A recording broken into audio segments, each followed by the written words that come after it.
What's up, Internet? My name's Ian Bloom, and this is Nerd Finance. I'm your resident financial life planner and huge nerd. I try to keep things fun, but fair warning, these videos do feature a lot of financial content.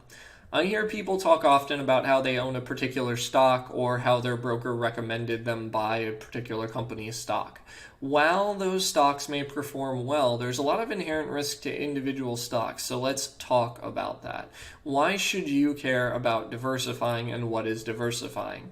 So diversifying is the idea that by owning investments in a lot of different companies, you are getting rid of company risk.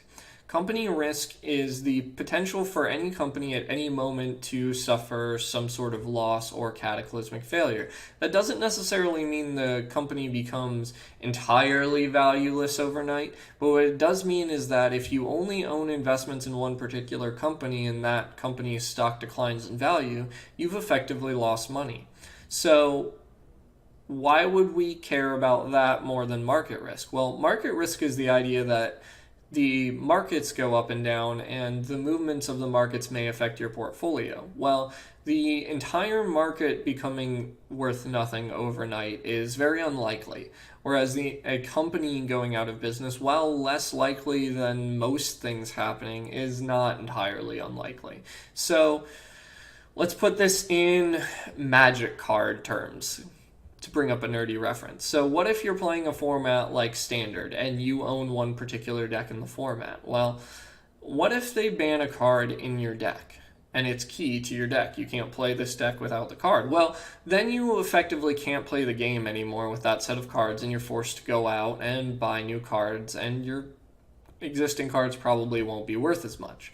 Well, what if you own every card in that format, and if one of your cards gets banned, you can effectively just build the next deck? Sure, it may have cost you a little bit of extra money to buy more cards than just the cards for that deck, but you don't suffer as great of a financial penalty because when that one deck gets banned, a new deck becomes good and very valuable.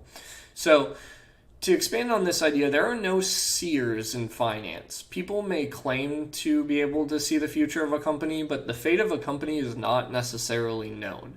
And if the information was available on Twitter, people would have already done something about it. This is the idea that you can't necessarily get a stock tip off of a public forum that will make you a lot of money. So, how do you diversify your portfolio so that you're not at risk for these company risks? Well, there are a lot of ways to do it. If you have the assets to do it, you can just buy more individual stocks and bonds until you own hundreds of different companies. Or if you don't necessarily have that ability, you could buy into mutual funds or ETFs that have a broad portfolio of securities in them as an alternative. So owning stocks for most investors is kind of like owning an N64. It's a little bit outdated, and you could instead buy a mutual fund, or in this analogy, a Nintendo Switch, and get the best updated technology. Sure, that Switch might cost a little bit more initially, but you can rely on it better. So to wrap up, diversification is quite important. In a world where a company's reputation can be changed instantly based on something their social media department said, owning just one company is a little bit too risky. There are a lot of modern investment products that allow for this sort of diversification at very low costs, so there's not really many excuses left.